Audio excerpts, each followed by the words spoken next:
Now, for decades, Elvira, Mistress of the Dark, has been a true horror icon. She's a perfect storm of gothic glamour, razor-sharp wit, and a Valley Girl accent that completely redefined what a horror host could be. But what happens when you try to capture that lightning in a bottle on the comic book page? For a long time, the answer wasn't so clear. Early comics came and went, never quite nailing her unique magic. But that's until writer David Avallone finally cracked the code, and in doing so changed horror comics forever, and we're about to dive into exactly how he did it. Now, before 2018, the idea of a great, long-running Elvira comic book felt like a bit of a pipe dream. Now, it's not like she didn't find success. Claypool Comics ran a Elvira series for an incredible 166 issues that ran from the 90s well into the 2000s that was full of wacky and fun stories. But even with that success, by the late 2010s, the landscape of horror comics had become overwhelmingly grim and kind of self-serving in its own seriousness. There was a vacancy, a void shaped exactly like a certain iconic bouffant hairstyle. The genre was missing its sense of fun, its satirical edge. It was ultimately missing its queen. The problem wasn't just a lack of Elvira comics, it was that the spirit of Elvira, that perfect blend of horror, camp, and comedy, was gone. Enter David Avallone, a veteran writer with a background in film. Avallone was no stranger to iconic characters. When Dynamite Entertainment got the rights to Elvira, they needed someone who didn't just write jokes, they needed someone who understood the character's very soul. Avallone was a perfect fit. He really got that the key to Elvira wasn't just the sex appeal or the spooky sets, it was the comedy itself. As he put it, she isn't just a sexy girl trying to be funny, she's a funny girl who happens to be sexy. A subtle but crucial distinction in her character development. This insight came in part from a unique place. His wife was a successful burlesque producer, giving him a backstage pass to the world of what he calls female drag queens. Performers with larger-than-life personas, but most importantly, Avallone knew he needed a partner, so he went straight to the source.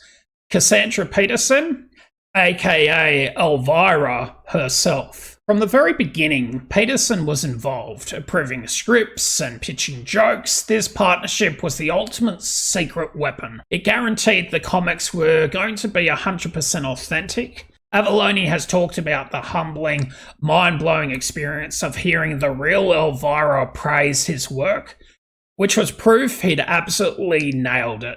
He felt the immense responsibility of being the caretaker of her legacy, and with Peterson's blessing, he was ready to unleash her on the unsuspecting world of modern-day comics. Avallone's run kicked off with Elvira, Mistress of the Dark, a 12-issue series that immediately set the new formula for success. The premise was brilliantly simple and meta. Elvira gets unstuck in time, crashing into the lives of horror's literary giants. One minute she's giving Mary Shelley pointers on Frankenstein, the next she's critiquing Edgar Allan Poe's gloomy decor. The series was a masterclass, blending pop culture savvy with a genuine love for horror history. And this became the blueprint for Avallone's entire run. His Elvira comics weren't just stories, they were playgrounds of horror knowledge. He realised you could drop her into almost any situation, and her personality would instantly find the humour. While we, that is you and I, the audience, suspend our disbelief for a scary movie, Elvira doesn't really have to. She's free to poke fun at all the tropes and horror plot holes we try our very best to ignore. But come on, We all know they're there. This led to a string of brilliantly titled and executed miniseries that would follow. In The Shape of Elvira, Avallone delivered a sharp satire on the shape of water. In Elvira in Horrorland, she literally gets trapped inside classic horror movies, hopping from the Bates Motel in one moment in Psycho to the nightmarish dreamscapes of A Nightmare in Elm Street. Each issue is packed with puns, in-jokes, and loving homages that reward hardcore horror fans while staying totally accessible to newcomers who just picked it up. Avallone's scripts perfectly capture Elvira's voice, turning her into what he calls the spiritual older sister of Deadpool, a wisecracking, fourth wall breaking force of horror nature. But the real masterpiece might just be Elvira meets Vincent Price. Teaming up with the ghost of the Master of Macabre himself, Elvira goes on a globe-trotting adventure to find a lost film and stop an ancient curse. The banter between the two icons is a joy to read, a perfect mix of her campy humour and her dignified spookiness. The series shows just how well Avallone understands what makes these characters timeless, creating a story that feels both nostalgic and refreshingly new. Now, with all this Elvira and David Avallone history, you're probably asking yourself, how did this change horror comics forever? Well, it really boils down to three things. First, Avallone didn't just bring Elvira back, he made her essential again for a new generation.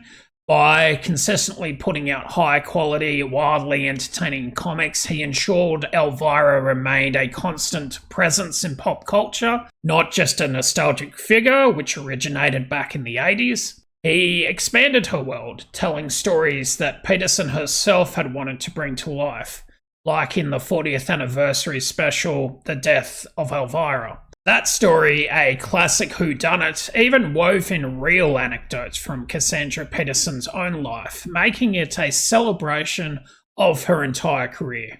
Second, he brought fun back to horror comics through meta humor and satire. When so many titles were defined by grim, serious tones, Avallone's Elvira was unapologetically fun.